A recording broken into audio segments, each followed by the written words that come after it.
শ্রীমান মহাপ্রভু কলির প্রথম সন্ধ্যায় মানুষ যখন অমানুষ হয়ে যাবে, মানুষের নৈতিক চরিত্র জ্ঞান থাকবে না, মানুষের স্বভাব দেখে পশু পর্যন্ত লজ্জা পাবে, যা পশুতে করে না তা মানুষে করবে। এই কলিকাল। বাবা মাকে ভাত দেবে না, বাবা মার বংশের সাথে কোনো পরিচয় থাকবে না, শালাশালির সঙ্গে বেশি করে প্রেম হবে, সিগারেট খেয়ে গুরুজনদের সামনে ধোঁয়া ছড়িয়ে দেবে, মদ খেয়ে এসে বাবাকে ধরে পেটাবে, পিতৃকুল সম্মান পাবে না, শ্বশুরকুল সম্মান পাবে। কেন? এই কলির এত প্রভাব। সে যত বড় জ্ঞানী গুণী হোক না কেন, কলি সবার মধ্যে আছে। কলি আসবে, এসেছে। কারণ আমাদের চলন বলন কথাবার্তা একটা পশু যা করে একটা মানুষে তাই করে। আমি আপনি তো দূরের কথা, যার দেহের মধ্যে ভগবানের রক্ত ছিল, ভক্ত ভগবানের রক্ত মিক্সার করে যার জন্ম হয়েছে। কৃষ্ণের বোনের নাম কি মা? সুভদ্রা। আবার ওই কৃষ্ণের সখা হচ্ছে অর্জুন। তবে সেই অর্জুন সুভদ্রাকে বিবাহ করেছিল, আর অর্জুন সুভদ্রার সন্তান হচ্ছে অভিমন্যু। আর সেই অভিমন্যুর পুত্র হচ্ছে রাজা পরীক্ষিত।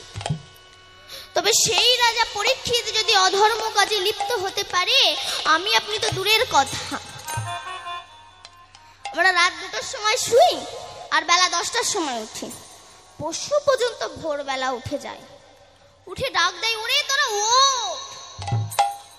আমি মানুষ ঘুমিয়ে থাকি। তাহলে আমরা রোগের কাঁঠাল হব না?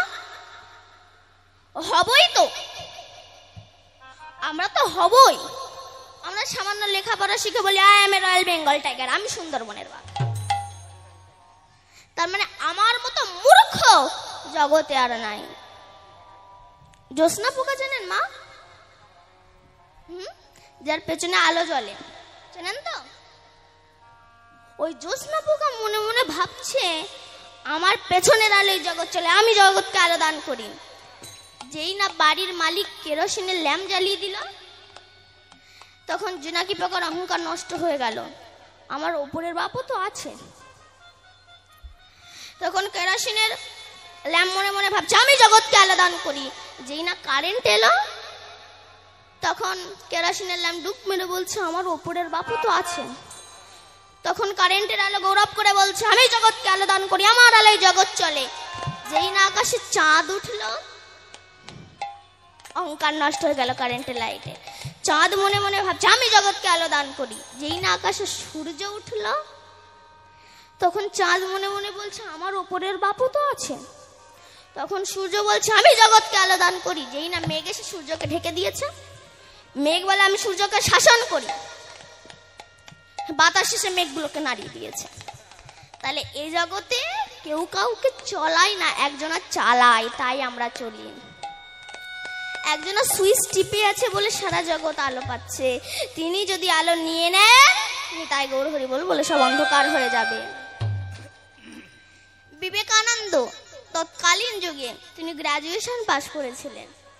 তিনি তো মনে মনে করতে পারতেন আমি গ্রাজুয়েশন পাশ করেছি, রামকৃষ্ণদেব মূর্খ, আমি ওনার কাছে যাব না। তবে উনি ওই গ্রাজুয়েশন পাশ করেই বসে থাকতে হতো। কিন্তু তিনি অহংকার মঞ্চে না বসে তিনি রামকৃষ্ণদেবের সঙ্গ করেছিল বলে আজ বিবেকানন্দকে সারা পৃথিবী ভালোবাসে, সারা জগৎ ভালোবাসে। এই হিন্দুদের শত্রু তো হিন্দুরাই। আপনি তিলকমালা করে মুসলমান পাড়া দিয়ে যান, কোনো মুসলমান আপনাকে ক্রিটিসাইজ করবে না। কিন্তু এই হিন্দুদের মধ্যে কিছু অসভ্য আছে, এরাই আপনার সঙ্গে ক্রিটিসাইজ করবে। রামকৃষ্ণদেবের আশীর্বাদ মাথায় নিয়ে বিবেকানন্দ শিকাগো শহরে গিয়ে বলেছিল গর্ভের সহিত বলছি আমি হিন্দু। যে হিন্দু কথাটা বলতে আমাদের লজ্জা লাগে, যে হিন্দু কথাটাই বলতে আমাদের লজ্জা লাগে। বিবেকানন্দ গিয়ে তিনি বলছে গর্ভের সহিত বলছি আমি হিন্দু। সে দেশের মানুষরা ভেবেছিলেন একটা বিদেশি সন্ন্যাসী এসে আমাদের ধর্মকে অপমান করে যাবে। তাই সে দেশের ব্যক্তিরা বলেছিল, আচ্ছা স্বামীজি, আপনি যা বলছেন পৃথিবীতে আপনাদের ধর্ম সবচেয়ে বড়, তা বলুন তো স্বামীজি, পৃথিবীতে যত যত গ্রন্থ আছে কোন গ্রন্থ সবচেয়ে বড়? স্বামীজি বুঝে নিয়েছিলেন আমাদের ধর্মকে ছোট করার ষড়যন্ত্রে একটা জাল বিস্তারিত করা হচ্ছে। তাই তিনি বললেন, আমি মুখে বলতে পারবো না, টেবিলে সব গ্রন্থগুলো রাখো, আমি দেখে বলে দিচ্ছি। সে দেশের ব্যক্তিগণ আমাদের ধর্মকে ছোট করার জন্য হিন্দু ধর্মের গীতাকে সবার নিচে দিয়ে তারপর সমস্ত গ্রন্থ রেখে দিয়েছে। স্বামীজি হেসে বলছে, বিচার তো আপনারা করেই রেখেছেন, কেন? গীতা যদি নিচে থাকে গীতাই বড় হবে কেন? বলে, ভার যে সইতে পারে সেই তো বড় হয়। রাধে রাধে। ভিত রূপে আমার গীতা দাঁড়িয়ে আছে, তার উপরে আপনি আছেন। যদি ভিত পাকা হয় বাড়ি 4 তলা 5 তলা করুন, কোনো অসুবিধা নাই, কিন্তু ভিত যদি কাঁচা হয় বাড়ি ঠিক থাকবে না। ঠিক তেমনি ভিত রূপে আমার গীতা দাঁড়িয়ে আছেন, তার উপরে আপনি আছেন। আমার গীতাকে নিচ থেকে টান দিলে আপনি পড়ে যাবেন।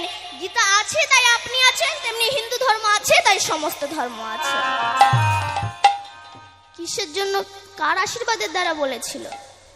কিসের শক্তিতে বলেছিল? বিয়ে পাশের দ্বারা নয়, রামকৃষ্ণ দেবের আশীর্বাদের দ্বারা তিনি বলেছিলেন। তো সেই যে রাজা পরীক্ষিতের কথা বলছিলাম, যখন কুরুক্ষেত্রের মাঠে যুদ্ধ শেষ হয়ে গেছে তখন অশ্বমেধ যজ্ঞ করেছিল। করে যখন ফিরে আসছে তখন পরীক্ষিত মহারাজ একটা আর্তনাদ শুনতে পাচ্ছে। কি? একটা বৃষ গাভীর ওপর এক ধূর্ত ব্যক্তি বেত্রাঘাত করছে। গাভীটা লিকলিকে সরু। তখন পরীক্ষিত মহারাজ বলল, আমার দেশে তো এমন হয় না, আমার রাজ্যে তো এমন হয় না, দুর্বলের উপর সবলের অত্যাচার। পরীক্ষিত এসে বলল, তুমি কে? তখন তিনি বললেন, আমি কলি, তোমার কাজ দুর্বলের উপর সবলের অত্যাচার। পরীক্ষিত মহারাজ বলল, তোমাকে আমি হত্যা করব। যেই না বার নিক্ষেপ করতে যাবে তখন কলি বলল, পরীক্ষিত মহারাজ, যদি আপনার সঙ্গে আমার না বনে তবে আপনি আমাকে পৃথক করে দেন। তখন পরীক্ষিত মহারাজ বলেছিল, তুমি 5টি জায়গায় থাকবে। কোন কোন জায়গায়? যে ব্যক্তি মদখোর তার কাছে থাকবে, যে ব্যক্তি জুয়া খেলে তার কাছে থাকবে, যে ব্যক্তি প্রতিদিন পতিতালয়ে যায় সেই ব্যক্তির কাছে তুমি থাকবে, আর যারা পরের ভালো সহ্য করতে পারে না এই জাতীয় ব্যক্তির কাছে থাকবে, আর স্বর্ণের মধ্যে তুমি থাকবে। তবে চুরি করা স্বর্ণের মধ্যে তুমি থাকবে। এবার রাজা পরীক্ষিত যখন মৃগয়ে গিয়েছেন তখন একটু খুব সুন্দর মুকুট মাথায় পড়ে গিয়েছেন। এই মুকুটটা কার বলুন তো মা? আপনাদের জানা আছে? জরাসন্ধের। ভীম যুদ্ধ করে ওই মুকুটটা এনে রেখে দিয়েছিল। যখন কোষাগার থেকে বের করে পরীক্ষিত মহারাজ ওই মুকুটটা পরে মৃগয় শিকার করতে গেলেন, তখন কলি বলছে, পরীক্ষিত, তুমি তো বলেছো 5টি জায়গায় থাকতে, তো আগে আমি তোমাকেই ধ্বংস করব। এই বলে কলি মহারাজ কি করলেন? ওই মুকুটের ভিতরে প্রবেশ করলেন। তখন পরীক্ষিত মহারাজের আর মাথা কাজ করছে না, ভীষণ জল তেষ্টা পেয়েছে। বনের ভিতরে একটা ছোট্ট কুঠির দেখতে পেয়েছেন। সেখানে গিয়ে দেখলেন শ্রমিক ঋষি ধ্যান করছেন। উনি অনেকবার জল চাইলেন, কিন্তু শ্রমিক ঋষি যে ধ্যান করছে তাই জল দিলেন না। তাই পরীক্ষিত মহারাজ রাগান্বিত হয়ে মাটিতে দেখতে পেলে একটা মরা সর্প পড়ে আছে। তখন পরীক্ষিত মহারাজ ওই তীরের আগা দিয়ে ওই মরা সর্পকে শ্রমিক ঋষির গলায় জড়িয়ে দিয়েছে। দিয়ে যেই এবার ফিরে এসেছে, মুকুটটা খুলে রেখেছে, তখন উনি মনে মনে ভাবছে, আমি কি করলাম? কিন্তু ভুল করলাম, আমি ঋষির গলায় মরা সর্প জড়িয়ে দিলাম। কি করলাম? শ্রমিক ঋষি ক্ষমা করলেন, কিন্তু তার পুত্র সিংহী তো ক্ষমা করলেন না। হাতে জল নিয়ে মন্ত্রপুত করে বলল, আমার বাবার গলায় যে মৃত সর্প জড়িয়ে দিয়ে আমার বাবাকে অপমান করেছেন, অভিশাপ দিচ্ছি তাকে, 7 দিনের মধ্যে তার তক্ষক দংশনে মৃত্যু হয়ে যাবে। কম্পিত হয়ে উঠল। পরীক্ষিত মহারাজ